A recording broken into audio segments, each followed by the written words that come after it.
So normally we're in the mobile Zoom studio in the car, but great to be here in Parliament House, Canberra, with our co-chairman, the Honourable Arthur Sinodinos. We've got a busy day. Yeah, we have a busy day, but this is Canberra. You know, they say to you when you come to Canberra, imagine you have a car.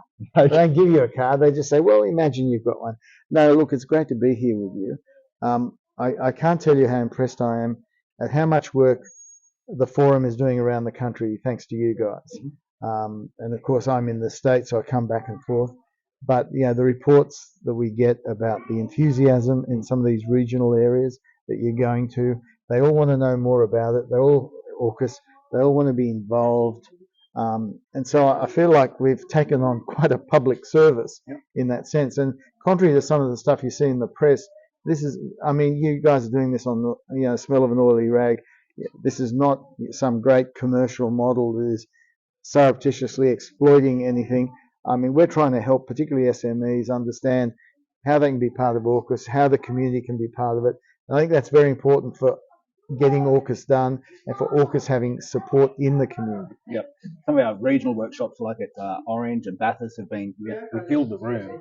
And then Otis, the office through Department of Defence, are then going to visit those local companies. So it's really connecting the dots. Yeah. The enthusiasm is amazing, as you all know. But events coming up like our Critical Minerals Summit at the iconic outback town of Broken Hill. Yeah, a great place to do it. Critical minerals, so important now as inputs to electric vehicles, batteries and magnets.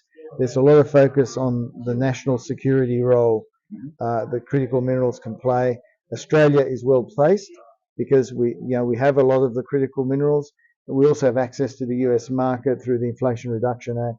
We're treated as a free trade partner. So, you know, in this age of decarbonisation, critical minerals is the way that the minerals industry continues to have a future. Yep. And then when we're talking about, everyone talks about the submarines, Pillar 1, but there's so much opportunity coming through with AUKUS Pillar 2. And we've got our volunteers involved with committees like the Nuclear Task Force, the work we're doing with the Cyber Security Forum, the Sydney Startup Hub. So there's a lot of activity coming through Pillar 2, which I'm sure we're going to hear a lot more about. Yeah, it's still to be defined in some ways, but the reality is that Pillar 2 covers a range of technologies which are critical for the future. And this is being done not just in the context of AUKUS. The Quad is also looking at critical and emerging technologies and how we accelerate their development and implementation through investment and whatever. So it's important work. It's great to hear so much more coming out of the United States and the UK, but being on the ground in Washington must be, you're hearing a lot, people like Joe Courtney and others. There is a lot of commitment in the US. I mean, I know with the legislation on ITAR, there was debate about, you know, it being held up because of concerns about the impact on the industrial base in the US. But the reality is people came to the party because they were persuaded that we are putting money into the US defence industrial base and into the UK.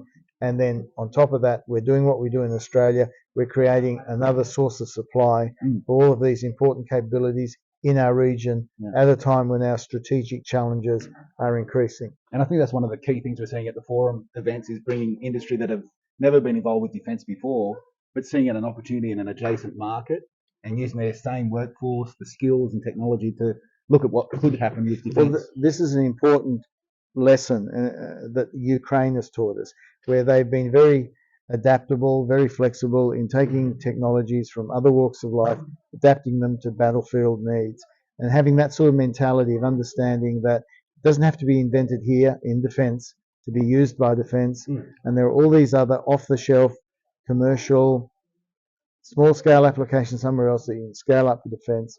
Let's get on with it. And then I think the opportunity then is to find Australian companies that can have that export potential to the United States. Well, I think the important thing is if they get a customer and they get up and running and they start to develop and grow, then they have the capacity to go global. And I think it is important to go global, to think global. We have many companies that come to us, smaller companies, that say, look, we can't crack the Australian market. What about the American market? And we encourage them to do that. Yep. And if you can make it in the US, you can make it anywhere. Yeah, sure. But the important thing always, as you know, better than most people, Michael, is you need to have a customer. And so whether it's the Department of Defence in Australia or someone else, you need to get at least that first customer and get you going. Yep. Well, when we come over and visit you in Washington, we might be on the other side in the car, but we certainly look forward to getting you in the mobile Zoom studio at some time. Yeah, we'll finally get you into an American car, and we're looking forward to having you over there. I think you're going to have great fun understanding the US defence industrial base better, Yep. and the opportunities for us to cooperate. That's going to be great. Thanks, mate. Thank you. Okay.